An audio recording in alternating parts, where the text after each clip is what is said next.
একাংশ লোকৰ চৰম দায়িত্বজ্ঞানহীন কাণ্ড মুকলিৰ এসপ্তাহ নহওঁতেই কুৰুচিৰ পৰিচয় দিছে একাংশ নিৰ্লজ্জ লোকে পিক পেলাই কদৰ্য কৰিছে ছুপাৰ মাৰ্কেটৰ উৰণীয়া সেতু মনৰ বেজাৰতে নিশা পিক মচিবলৈ আহিবলগীয়া হৈছে চিত্ৰ অংকন কৰা শিল্পীসকল নিজে অংকন কৰা চিত্ৰখন পৰিষ্কাৰ কৰিবলৈ এতিয়া বাধ্য হৈছে এইসকল শিল্পী আমি সেই দৃশ্য আপোনালোকক এই মুহূৰ্তত দেখুৱাইছোঁ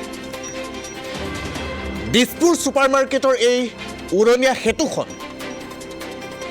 নিৰ্মাণ কৰা আৰু শুভাৰম্ভ কৰা মাত্ৰ 2টা বা 3টা দিন হৈছে যেহেতু সেই ব্ৰিজখনত চিত্ৰ অংকন কৰা হৈছিল আৰু সেই চিত্ৰবোৰৰ ওপৰত একাংশ নিৰ্লজ্জ লোকে কেনেধৰণে পিক পেলাইছে আমি সেই দৃশ্য আপোনালোকক এই মুহূৰ্তত দেখুৱাইছোঁ বাৰম্বাৰ সকলোৱে অনুৰোধ জনাইছে যে তাত পিক নেপেলাব কিন্তু তাৰ পাছত এই লোকসকলে বাৰে বাৰে এনেধৰণৰ কৰ্মকাণ্ড সংঘটিত কৰিছে নিশা প্ৰায় 9:30 বাজিছে আৰু এই সময়ছোৱাত এই শিল্পীসকলে এতিয়া পিক মচিবলগীয়া হৈছে কাৰণ তেওঁলোকে দিন ৰাতি একাকাৰ কৰি এই চিত্ৰসমূহ অংকন কৰিছে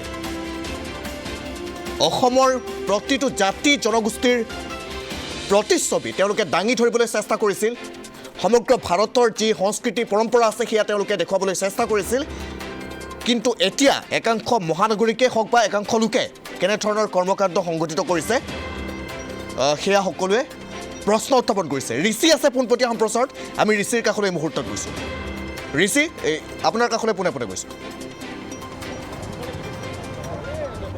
হয় চাওক পাৰ্থ এই ধৰণৰ মানসিকতাক আপুনি কি বুলি ক'ব যি ধৰণৰ মানুহে এখন নতুনকৈ উন্মোচন কৰা মাত্ৰ আজি 3টা দিন হৈছে 4 তাৰিখে উন্মোচন কৰিছিল এই যিখন উৰণীয়া সেতু আছে দিছপুৰ ছুপাৰ মাৰ্কেটৰ অত্যন্ত এটা খুব সুন্দৰ পদক্ষেপ আছিল ৰাজ্য চৰকাৰৰ সুচল যাতায়াত কৰি দিছিল ইয়াত চিত্ৰশিল্পীসকলে প্ৰায় 15 দিনৰো অধিক দিন ইয়াত দিনে ৰাতি তেওঁলোকে কষ্ট কৰি ইয়াত ছবি অংকন কৰিছিল ইয়াত তেওঁলোকে উদ্ভাসিত কৰিছিল অসমকে ধৰি গোটেই ভাৰতবৰ্ষৰ জাতি জনগোষ্ঠী কৃষ্টি সংস্কৃতিৰ গোটেই ছবিখন তেওঁলোকে দাঙি ধৰাৰ চেষ্টা কৰিছিল আৰু সেই ছবিসমূহ অঁকাৰ পিছত এই যিখন সেতু এই সেতুখনে এক অনন্য মাত্ৰা লাভ কৰিছিল অনন্য ৰূপ লাভ কৰিছিল কিন্তু একাংশই যেন সেই কথাবিলাক সহ্য কৰিব নোৱাৰে সেই কথা দেখিব নোৱাৰে এইকাৰণে আমি ক'বলৈ বাধ্য হৈছোঁ কাৰণ চাওক এনেদৰে খুব সুন্দৰকৈ আঁকি থোৱা ছবি এখন য'ত আজি এতিয়ালৈকে অঁকাৰ পিছত হয়তো বৰষুণ পৰা নাই কিন্তু মানুহৰ পিক পৰিছে আটাইতকৈ ডাঙৰ কথা চিত্ৰশিল্পী আছে মোৰ সৈতে আপোনালোকক মই পূৰ্বতো আমি বাতৰি সম্প্ৰচাৰ কৰিছোঁ ইয়াৰ পৰা আমি ধাৰাবাহিকভাৱে এই ধৰণৰ ইয়াৰ উন্মোচনীৰ দিনাৰ পৰা আমি বাতৰি সম্প্ৰচাৰ কৰিছোঁ তাৰ পূৰ্বে বাতৰি সম্প্ৰচাৰ কৰিছোঁ আপোনালোকে যেতিয়া নিশা ছবি আঁকি আছিল তেতিয়া আমি নিজ চকুৰে দেখিছোঁ কেনেদৰে আপোনালোকে দিনে নিশাই কষ্ট কৰিছিল আজি সেইদিনাখনৰ দিনটো আৰু আজিৰ দিনটো হাতখন আপোনাৰ এবাৰ দেখুৱাই দিব এয়া হাতত চাওক তেওঁ লৈ আছে এই ধৰণে এই তেওঁৰ গ্লভছ এই গ্লভছ পিন্ধি কিছু সময়ৰ পূৰ্বে তেওঁলোকে ইয়াত সেই পিক মচিব লগা হৈছে অত্যন্ত এটা হৃদয় বিদাৰক দৃশ্য কি ক'ব অনুভৱ সোধাৰ সময় নহয় যথেষ্ট বেয়া লাগিছে আমাৰো কিন্তু তথাপিও কি ক'ব এটা শব্দ মানে প্ৰথম কথা যিজনে ইয়াত পিকাই থৈ গৈছে যিজনে মই ব্যক্তি হিচাপে ক'লোঁ যিজনে ইয়াত পিকাই থৈ গৈছে কাৰণ গৰু ছাগলীয়েতো ইয়াত পিকাব নোৱাৰে যিজনে ইয়াত পিকাই থৈ গৈছে তেখেতক যথেষ্টখিনি ধন্যবাদ কাৰণ আমি ইমানখিনি কষ্ট কৰিছোঁ এইখন অসম চৰকাৰে যথেষ্টখিনি মানুহক সহায় সুবিধাৰ কাৰণে যথেষ্টখিনি যাতায়াত ব্যৱস্থা উন্নত কৰিবৰ কাৰণে এইখন ফ্লাইঅভাৰ ইমান টকা ব্যয় কৰি পেলাই ইয়াত বনাই দিছে তাত আমাক পেইণ্টিং কৰিবৰ কাৰণে আমাক ছবি আঁকিবলৈ তেখেতসকলে আমাক স্পেচ দিছে চৰকাৰখনে আমাক এটা সুবিধা দিছে তো সেই সুবিধা দিয়াৰ পিছত ইয়াত লিভিং আৰ্ট আমাৰ যিটো গ্ৰুপ আছে সেই গ্ৰুপৰ 30-35টা মেম্বাৰে আজি দিনে ৰাতিয়ে এমাহ ধৰি পেলাই ইয়াত যথেষ্টখিনি কষ্ট কৰিছে য'ত আমি কাম কৰিছোঁ তাতে আমি ভাগৰ জিৰাইছোঁ তাতে আমি খোৱা লোৱা কৰিছোঁ কিন্তু আমি ইয়াত চাফ চিকুণভাৱে আমি গোটেইখিনি একদম নিকাভাৱে আমি ইয়াত কাম কৰি পেলাই উলিয়াই দিছোঁ এই কামখিনি যাতে অসমৰ মানুহে বা ভাৰতবৰ্ষৰ মানুহে বিভিন্ন ৰাজ্যৰ মানুহে ইয়াত আহি পেলাই যাতে মনোমোহা দৃশ্য এটা উপভোগ কৰিব পাৰে কিন্তু তেনেস্থলত যদি ইমান জঘন্যভাৱে ইয়াত যদি পিকাই থৈ পেলাই যায় যথেষ্ট দুখ পাইছোঁ তাৰমানে আৰু সেইখিনি বস্তু আমি চাই থাকিব পৰা নাই মোৰ নিজৰ বেয়া লাগিছে কাৰণ যিহেতু মই এইখন ৱালত মই নিজে কাম কৰিছোঁ তো মই নিজে আহি পেলাই মই ইয়াত হাতেৰে পানী ঢালি পেলাই মই চেম্পু দি মই এই ৱালখন চাফা কৰিছোঁ আগৰ দৃশ্য যদি আপোনালোকে দেখিছে তেতিয়াহ'লে গম পালে হয় যে ইয়াত কিমান জঘন্যভাৱে পিকাইছিলে এতিয়া আমি এই ৱালখন আকৌ পুনৰ ৰূপত আমি ঘূৰাই পাইছোঁ কিন্তু এটাই অনুৰোধ চৰকাৰলৈ এটাই অনুৰোধ যিহেতু ইমানখিনি টকা ব্যয় কৰি পেলাই এই ফ্লাইঅভাৰখন বনাই দিছে ইয়াত যাতে CCTV ইনষ্টল কৰে, ইয়াত যাতে অকণমান সঘনাই ইয়াত এইখন যাতে পৰিৱেশন কৰে। তো এইখিনিয়ে মোক চৰকাৰৰ প্ৰতি অনুৰোধ। আৰু আজি অকল আমাৰে কষ্ট নহয় বা আমাৰে দুখ নহয় বা আমাৰে বেয়া লগা নাই, আজি মাননীয় মুখ্যমন্ত্ৰী ডাঙৰীয়াৰো সিমানখিনিয়ে বেয়া লাগিব, যিহেতু তেখেতৰ এই চিন্তা চৰ্চাটোৰ ওপৰত যথেষ্টখিনি সময় পাৰ হৈছে, যথেষ্টখিনি কষ্ট পাৰ হৈছে, তাৰ বিনিময়ত আমি এই ফলখিনি পাইছোঁ তাৰমানে। তো তেনেস্থলত মানুহে ইয়াত পিকাব নালাগে, কাৰণ মানুহে ঘৰৰ ভিতৰত নিপিকায়, নিজৰ মজিয়াখনত মানুহে নিপিকায় তাৰমানে। তো সেইখিনি অনুৰোধ যাতে ইয়াত এইখন চাফা কৰি ৰাখে, মানুহে উপভোগ কৰক। আজিও যদি এটা কোণাত যদি আপুনি চাই, যাতে 2-4জন মানুহে ইয়াতে ফটো তুলি পেলাই যিখিনি ছবি আছে সেইখিনিৰ মানে বাবা দি পেলাই গৈছে। চাওক, আমি এতিয়া অকণমান মই গ্ৰুপটো দেখাম। এইটো হৈছে গ্ৰুপ, এওঁলোকে ইয়াত এই ধৰণে গোটেই দিনকেইটাত তেওঁলোকে ছবি অংকন কৰিছিল। ব্ৰিজখন যেতিয়া এওঁলোকক দায়িত্ব দিয়া হৈছিল বা এওঁলোকে যেতিয়া এই গোটেই প্ৰজেক্টটো আৰম্ভ কৰিছিল, লিভিং আৰ্টৰ সদস্যসকলে এতিয়া পিক মচিবৰ কাৰণে এনেদৰে ইয়াত আহি উপস্থিত হৈছে। আমি দেখিছোঁ বহুজন আহিছে, চেলফি উঠিছে, তেওঁলোকে এই উৰণীয়া সেতুখনৰ দৃশ্য বন্দী কৰিছে নিজৰ মোবাইল কেমেৰাত। সকলোৱে আদৰি লৈছে, যথেষ্ট ভাল পাইছে মানুহে, এটা নান্দনিক পৰিৱেশ। আৰু তাৰ মাজত এয়া বিপৰীত ছবি, অত্যন্ত দুখজনক ছবি। আপোনাৰ ওচৰলৈ আহিছোঁ। এই যিখন ব্ৰিজ, আপোনালোকে হয়তো সদায় অহা যোৱা কৰিছে, ফটো চাগে নিশ্চয় তুলিছে। আজিৰ যিটো পৰিৱেশৰ সৃষ্টি হ'ল, শিল্পীসকলে আজি নিজেই মচিবলগীয়া হৈছে মানুহৰ পিক। আচলতে এইখিনিত মই ফাৰ্ষ্টত ক'ব লাগিব, অসমবাসী ৰাইজক আন্তৰিক অভিনন্দন আৰু শুভেচ্ছা জনাইছোঁ। আমাক ইমান এটা ধুনীয়া উপহাৰ দিছে, ইমান এটা ধুনীয়া সময়ত।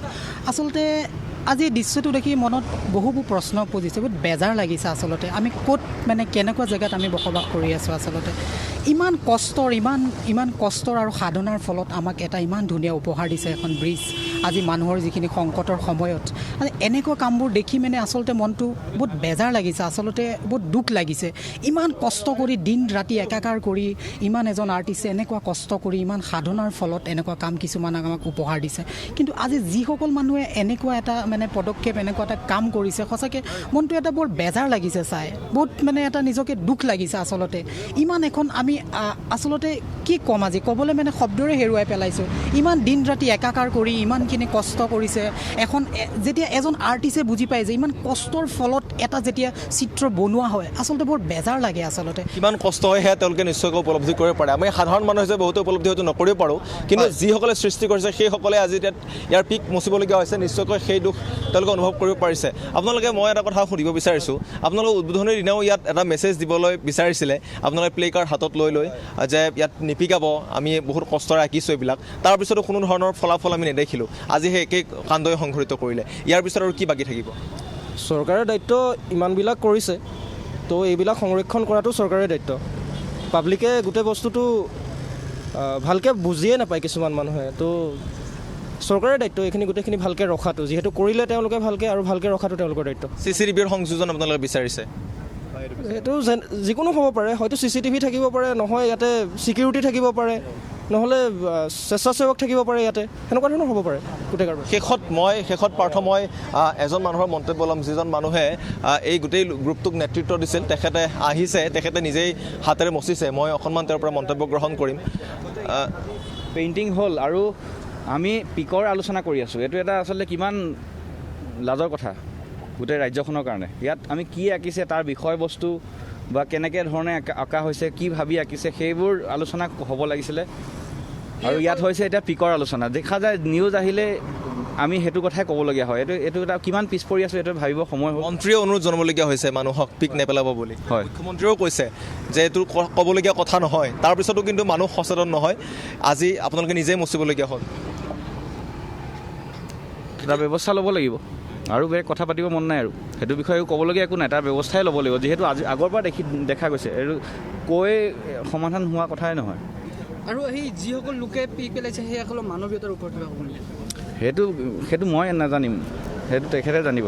বা এতিয়া পিক পেলাই থাকিব মানুহে, আপোনালোকে সদায় মচি থাকিব লাগিব। সৰু কথা আচলতে, কষ্টত একো নাই। যিকোনো এজন মানুহে কষ্ট কৰি আছে, সদায় কষ্ট কৰি আছে, কিন্তু সেইটো নালাগে জানিব। আমি কষ্ট কৰিছোঁ নে নাই কৰা সেইটো প্ৰশ্নই নুঠে। কিন্তু প্ৰশ্নটো এইটো এটা পাব্লিক প্ৰপাৰ্টি, যিকোনো এটা পাব্লিক, এইটো বুলি কোৱা নাই। এখন পেইণ্টিং আছে, পেইণ্টিং এখনে সেই জেগাটো আৰু এটা বহুত ধনাত্মক এটা পৰিৱৰ্তন আনিছে এই জেগাটোত, আৰু যিটো বহুত মানুহে ইতিমধ্যে উপভোগ কৰিছে বা তাত সোমাই পৰিছে তাত।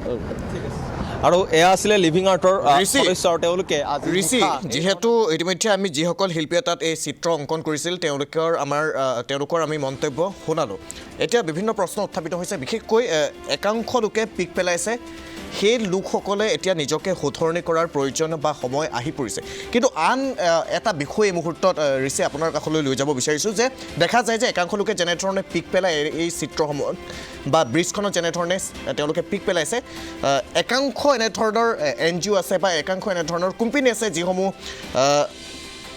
বিভিন্ন ধৰণৰ পোষ্টাৰ তাত আঁৰিবলৈ চেষ্টা কৰে যিসমূহ খুঁটা আছে সেই খুঁটাবোৰত পোষ্টাৰ আঁৰা হয় আৰু সেই যিসমূহ পোষ্টাৰ আঁৰে সেই বিষয়টোৱে কিন্তু যথেষ্ট পৰিমাণে লেতেৰা কৰি পেলাই পৰিৱেশটো এই বিষয়টোতো কিন্তু সেইসমূহ সৰু সৰু কোম্পানীয়ে গুৰুত্ব দিয়াৰ প্ৰয়োজনীয়তা আছে ঋষি আচ্ছা চাওক আজিৰ তাৰিখত কেৱল পিক বুলি ক'লে ভুল হ'ব কাৰণ মানুহে এখন ঠাই লেতেৰা কৰাৰ কাৰণে মানুহৰ হাতত বিভিন্ন উপাদান থাকিব পাৰে সেয়া লাগিলে তামোল গুটখাৰ পিকেই হওক বা কিবা এখন পোষ্টাৰে হওক আমি বিভিন্ন সময়ত দেখোঁ যে উৰণীয়া সেতুবিলাকৰ আচলতে মানুহে বাছি লয় এই কাৰণেই যে আজি এতিয়া এখন সেতু নতুনকৈ বনোৱা হৈছে এইখন সেতু কেইদিনমানলৈকে হাইলাইটত থাকিব মানুহে ফটো উঠিব চেলফি উঠিব ভিডিঅ' কৰিব আৰু তাৰ ফলত কিছুমান মানুহে বিচাৰে যে তেওঁলোকৰ পোষ্টাৰখনৰ পাব্লিচিটি হওক তেওঁলোকৰ কোম্পানীটোৰ পাব্লিচিটি হওক কিন্তু তেওঁলোকে নিজৰ কোম্পানীটোৰ পাব্লিচিটি কৰিবলৈ গৈ বা তেওঁলোকে এখন পোষ্টাৰ তাত সংলগ্ন কৰি বা তাত পোষ্টাৰ এখন তেওঁলোকে আঠাৰে ইয়াত ওলমাই দিয়াৰ পিছত এই যিখন পেইণ্টিং কৰা ৱাল আছে বা ইয়াত যিবিলাক নতুনকৈ ৰং কৰা খুঁটা আছে সেই খুঁটাবিলাকে যে এটা কদৰ্যময় ৰূপ লয় সেই কথাটো ইয়াত স্পষ্ট হৈ পৰে গতিকে কেৱল যে পিকেৰে আপুনি লেতেৰা কৰিব তেনেকুৱা নহয় আপুনি যদি কিবা এখন ইয়াত পোষ্টাৰো সংলগ্ন কৰে আজিৰ তাৰিখত এই যিটো মই ইয়াত এইটো এটা এতিয়া খুব ধুনীয়া ইয়াত এটা চৰাই ইয়াত অংকন কৰা হৈছে যদি আপুনি ইয়াত পিক পেলাই এইটো বেয়া দেখা হ'ব যদি আপুনি ইয়াত পোষ্টাৰ আৰে তেতিয়াও বেয়া দেখা হ'ব গতিকে কেৱল পিক পেলালে যে বেয়া দেখা এনেকুৱা নহয় আপোনালোকক আমি ND24 ফালৰ পৰাও পুনৰবাৰ কৈছোঁ যে পিক পেলোৱা পোষ্টাৰ আঁৰি দিয়া ইয়াত আঠাৰে যিকোনো বস্তু সংলগ্ন কৰা বা হাতেৰে আপুনি কিবা লিখি দিয়া এই ধৰণৰ কামবিলাকৰ পৰা বিৰত থাকক কাৰণ আজিৰ দৃশ্যটোৰ পৰা এইটোৱে আমি দেখুৱাব বিচাৰিছোঁ যে এগৰাকী এই মুহূৰ্তত আপোনাক আমি ধন্যবাদ জ্ঞাপন কৰিছোঁ এই সন্দৰ্ভত বিশেষ তথ্য জনোৱাৰ বাবে আমি ইতিমধ্যে আপুনি উল্লেখ কৰিছে যে ND24 বাৰম্বাৰ অনুৰোধ জনাইছে হয় আমি ND24 বাৰম্বাৰ অনুৰোধ জনাইছোঁ যিসকলোকে এনেধৰণৰ কাম কৰিছে আপোনালোকে সেই কাম নকৰিব কাৰণ বহু লোকৰ যথেষ্ট কষ্ট জড়িত হৈ আছে এই উৰণীয়া সেতুখন সুন্দৰ কৰি তোলাৰ বাবে বহু কষ্ট কৰিছে দিন ৰাতি একাকাৰ কৰি তেওঁলোকে কাম কৰিছে আৰু সেইবাবে আপোনালোকেও নিজেও বুজিবলৈ চেষ্টা কৰক আৰু এনেধৰণৰ পৰিৱেশ এনেধৰণৰ দৃশ্য যাতে অসমবাসীয়ে পুনৰ দেখিবলগীয়া নহয় তাৰ বাবে আপোনালোকেও অনুগ্ৰহ কৰি পণ লওক